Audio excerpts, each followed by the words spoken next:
Gure bizitza nola amaitu aukeratzeko autua izango bagenu, gehienok bat etorriko ginateke. Sufrimendurik gabe eta goxo-goxo. Hori da hainbatek eskatzen dutena eta gerota zabalduago dagoen iritzia. Euskal Herrian seguru, hori badakit. Eta gustatuko litzaidake mendia eta itsasoa uztartzen duen leku batean. Ez da eutanasia edo heriotza lagundua hitz egiten dugun lehenengo aldia, baina ez dira hainbeste pertsona bere asmo edo nahia publikoki azaltzen dutenak. Gaur aldarrikapen horri izena eta izana jarriko diogu, bizitzeko gogoz dagoen, baina heriotza duina nahi duen emakume baten ahotik entzungo dugu.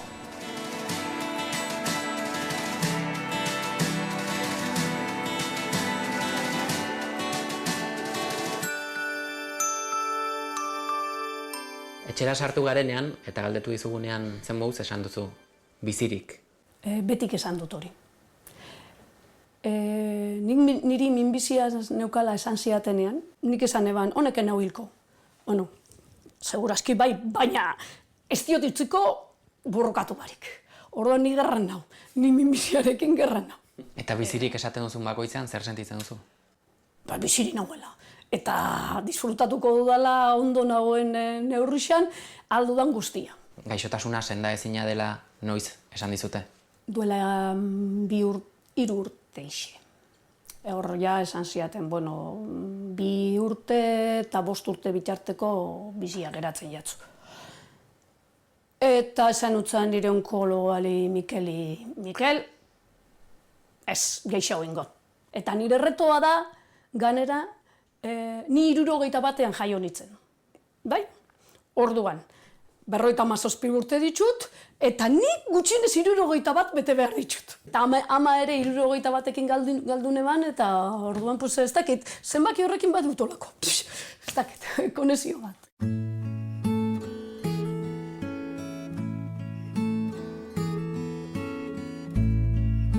Esan eutzan, zer egin behar da medikuei eskatzeko ez ematea pastillarik eta ikusten dutenean ezin dudala gehiago, mesedez unazatela hiltzen. Baina, edo lagundu nazatela hiltzen. Zan zian, gauza gogorra eskatzen duzu. Ez dagoelako jendea horretarako prest. Gertatzen dena da, eurak ere ezin dutela. Medikuek esaten dabe ez dela sufritzen, ematen dizutela pastilla, dena delakoa, eta hor lo zaudela. Nik hori ez to sinisten. Amaren ikusitxa gero ez to sinisten. Zer ikusi zenuten amarekin? Gure ama egon zen urte eta erdi bat edo urte eta 3 hilabete ospital batean. Guk ezin gendun berarekin hitz egin, berak ere ez gurekin, ez zekin guan geundenik. Baina nik ikusten eban bere gorputzaren reazioa eta bere aurpegikerak eta minaren edo horren olako zeak. Orduan, niri izteiztela esan medikuek ez da bela hor sentitzen, ezer? Ni pentsatzen du baietz, ez dakit, esango duten nahi dutena, baina ni pentsatzen dut baietz. Eta holan pertsona bat ikustia, sufrimentua da. Bai beretzat, ez dakitzen bateraino, baina batez be etxekoentzat eta ingurukoentzat. Eta nik hori ez nahi. I can tell by the way that you move, it's real soon. Gogoratzen duzu Mikelek ze hitz erabili zituen, medikuak ze hitz erabili zituen, senda ezina zela esateko? Bai, konfiantza handia dauka gaula esan dut. Orduan, entzane, gauzak ez da zondo, eta orduan estadistikak esaten dau eta gauzak esaten dabe 2 urtetik 5. Gure esperientziak hori markatzen digu, holantzen esan zian. Nik eskertu nion, nik nahiago dut, aldez aurretik berbain jagunkan, nik nahiago dut jakitxia eta gauzak diren moduan jakitxia. Ez dut apainori nahi, ez dut gezurri nahi, nik diren moduan, zuzenean. 2-5 urte geratzen zaizkizula esan zizutenetik, heriotzean edo bizitzan asko pentsatzen da? Heriotza hor daukazu, nik berarekin jolasten nari naiz. Niretzata beste adiskide bat modua. Baina horren kontrakoa bizia da, bizitza da. Orduan nik horren apostua egin eban hasiera-hasieratik. Nik bizitzaren alde itzen dut, eta eingot beti. Baina nola lortzen da, zure egoeran heriotzean ez obsesionatzea? Ez dakit. Nire aizpak ere hemen bizi auki dau, eta berak oso txartu hartu hauen. Eta nik esan utzan, nipa dios. Osea, bi hostixa emongotzot lehen hau, holan hartzia baino. Ze ganera, beria, ez da izan hain txarra, ez da izan hori, eta harina izan da, berari kimi horik ere ez diot eman, hori, baina oso eskor hartu hauen. Nik borrokarako hartu neban moduan, berak justo bestaldera hartu hauen. Eta ez nion utzi, Eskorrak izateak beti kalterako da, baina gauza guztietan. Orduan, ni hori ez dut onartzen.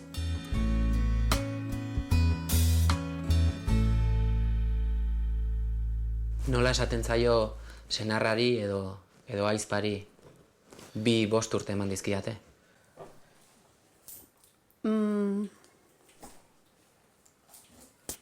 Batez be aizpari oso txarto. Kosta hoiatan asko. Batez be panekizelako zelan reazioneako hauen berako. Mizaten zan, miren, zu tranquil hartu. Ni ondo banau, zuk tranquil hartu. Joaten nazen ni joango naz. Baina, bitxartien hemen nau. Eta jarraitzuko burrukan, eta jarraitzuko dano burrukan. Asko kostata, nik uste dut 3-4 hilabetetan enutzela esarrezan.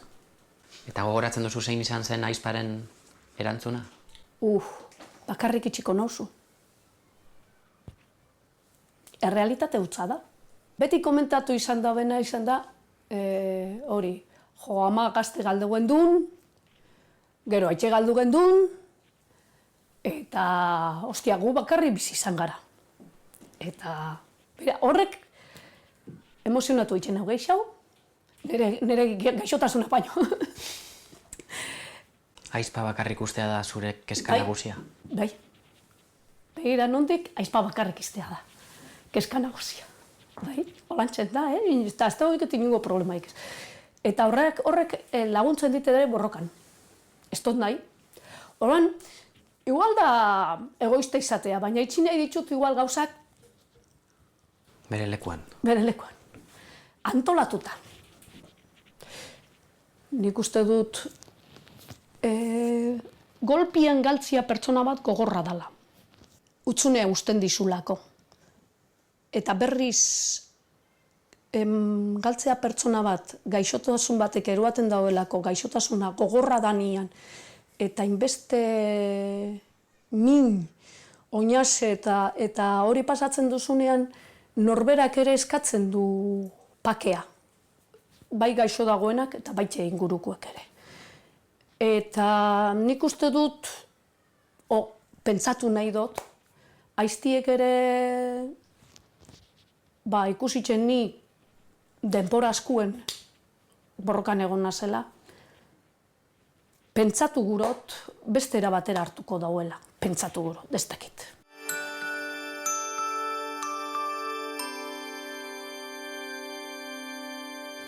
Egun Euskal Herrian eutanasia ez da legezkoa. Jala balitz. Argita garbi izaten da. Beste aukera batzutan pentsatu duzu? Nire buruaz beste itxetik, laguntza eskatzera bebai. Internet ere hor dago, lortzeko berduzura. Nik uste dut medikuek ere lehen baino gehiago kontuan hartzen dutela hori. Eta nola edo ala, saiatzen direla laguntzen. Baina argi utzi behar zaie zer nahi duzun ere. Eta inguruari hori esaten diozunean, ze erantzun jaso zenuen? Danetari jaso dut, Danetari jaso dut. Baina ezagutzen dauenak, nire, laguna direnak edo familiakoa direnak, onartu egin didaten natural. Eta inguruan galdetu duzu, ea nor egongo litzateken zu laguntzeko prest? Nire gizonak beti izan dit baietz. Beti izan dit baietz. Eta nik uste dut egia horrela dala. Aiztak ere badaki, ez dakit lagunduko zidan, hainbesteraino, baina badaki ez nagoela prest. Jasateko. Eta senarra, gizonak, beti izan dit, badaki nolakoa naizen ere. Orduan, zer egiten duzu horren aurrean? Ni ere ongo nitzake prest berari laguntzeko, Ni ere ongo nitzake prest berari laguntzeko. Hombre, arazoa da, zer gertatuko den, legeak ez dizulako inola laguntzen. Zekao, zu zeure buruaz beste inzeinke eta ez daukazu inongo problemarik, ez diozu inori kalteik egiten, baina batek igual salatzen zaitxu edo kartzela mugatu zenke. Eta hori baiztotela ondo topatzen.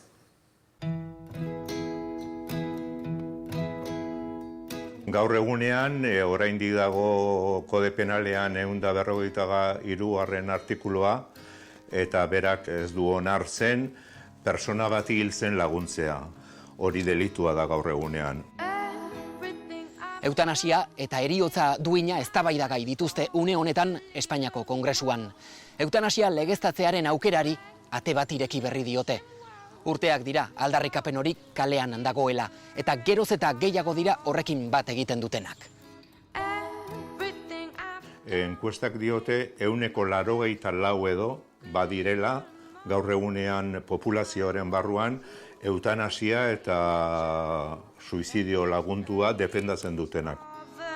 Eutanasiaren aldeko aldarrikapena edo legeztatzeko eskaera Kongresura eraman du proposamen gisa Alderdi Sozialistak, baina oinarrian zer dio proposamenak eta zer aldaketa eragingo luke legezko bihurtzeak. Lege berri honek eduki dezaken balioa da, gaixotasun bat dagoenean eta sufrimendua ezin eraman danean eta berak erabakitzen dunean persona bezala eskubidea daukalako hiltzeko norbaiten laguntza eskatzea.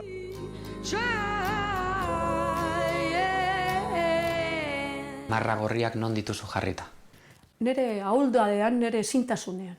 Hor dauzkan din marra gorriak ipinita. Neu ez izateaz. Neure izakera eta guzti, nere hori sentitzen dudanean. Beira, eta argi izango dut ganera. Duela hilabete bat, hain txarto egona zenean, sentitu izan dut hori. Baina ez hiltzeko beste. Esan nion senarrari alde egin behar dugu etxetik. Egun batzuk kanpun pasatu behar ditugu. Oxigenoa behar dut. Eta joan ginen. Oso nekatuta nengoen ni. Oso nekatuta. Oso gutxi jaten eban. Eta oin zen bihu, tesan utzan betxu, ni jardinera noie. Eta ze, baina txartosaz ez. Eskuxa jotzen dau, txoria besterik ez ziren entzute, eta kriston bizta, holan. Eta egon nintzen 5 ordu bertan. Bakarrik, hori bai, lehengo gauzain ebana esan zen, nire buruko txanoak eta paineloak eta danak kendu, jarrian txe, eta keizpetatik euskita eta euskitatik keizpetara. Eta horra zitzinen pilak kargatzen. Ez dakizu zelan kargatu zitzaizan. Pilak, zan eban, koño, hause behar eban.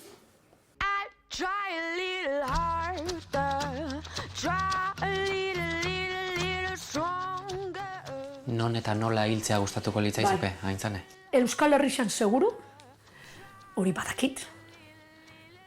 Eta gustatuko litzaidake mendia eta itsasoa uztartzen duen leku batean.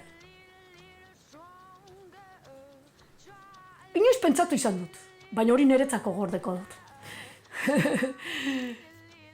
Ez talako erresa izango horri hiltzea. Baina, bueno, zaiatzea hor da. Eta nola, senitarteko ez inguratuta? Horrekan nau asko keskatzen. Bakarrik hil behar banaiz behar ez nau keskatzen, Neure erara eitzen badot, ez nau keskatzen. Ez dakit, ez da nire keska handiena hori. Momentua iritsi bitartean, segi bizirik. Asmoa hori da nirea. Bizi izan dut bizituz. Lan eginez eta bizituz, eta eztabaidatuz, eta juerga ginez, eta moskortzen, eta jaten, eta hori egin behar da. Egin behar da. Derrigorrez egin behar da. Duela urtebete Ana Moskeraren etxeko pareten artera egin genuen bidaia. Bere egunerokotasunera, bere senideak eta Ana bera ezagutzera. Bizitza duina izan eta bizitzaren amaiera ere, halakoa izatea nahi duen emakumearen eta bere senideen gogo horretara.